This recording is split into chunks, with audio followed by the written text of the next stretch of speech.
Hello and welcome to Initial Solution. In today's tutorial, I will show you how to add contacts to Skype. Let's have a look now.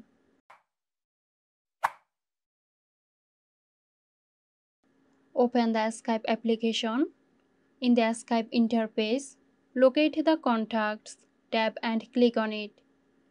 Now click on New Contact.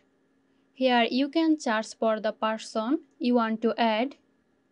You can search by their Skype username, email address, or full name.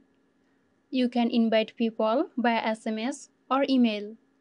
Once you have found the person you want to add, click on their profile. This will open their contact details, and you will see options to call, video chat, and more. To add them to your contact, click on the Add button. So that's it. If you found this tutorial helpful, give us a like and subscribe to our channel for more videos.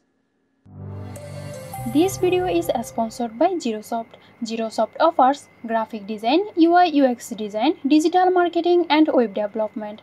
Elevate your brand with Zoft today. For more details, check the description box.